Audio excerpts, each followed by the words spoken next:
Hey guys, what's up? Matt here, and welcome to another episode of Just a Tip.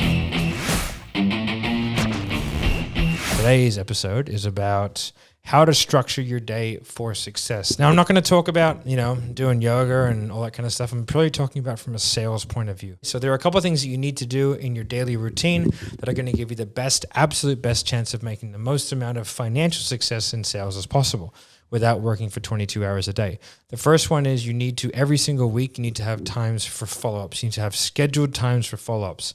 Okay, now you can't have a crazy amount of time scheduled for follow-ups, so you have to have a good workflow for follow-ups to be able to get a high work volume out relatively quickly.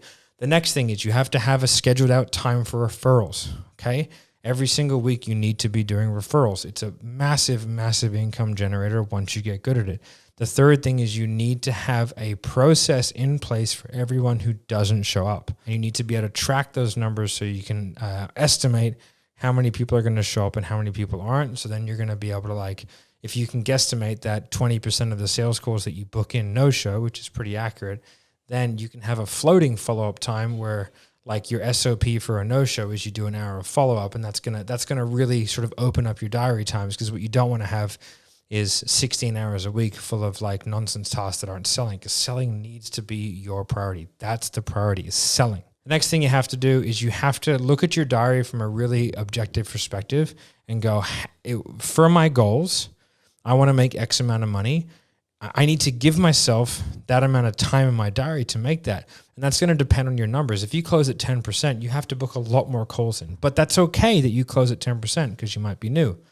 Okay, now if you close at 60%, you obviously need to dedicate less time to get the same financial results. So you have to understand your numbers and then structure your diary in a way to where you can actually be successful, or realize that it's impossible for you to be successful given your current stats. So then you can adjust your metrics of what success looks like. Okay, so whether that's breaking up your sales calls, I don't recommend doing any more than 3 sales calls back to back. I think any more than that can be, because if you get 3 no's in a row, the rest of them are going to be no's if you got 8 calls, just because of psychology for most salespeople. Those are really, really important things. I want you to go out, try and structure your day. Okay, comment down below structure if you want me to kind of do some more stuff on this. Okay, but make sure you like, subscribe, hit the notification bell, all that kind of good stuff. I'll talk to you later. Bye.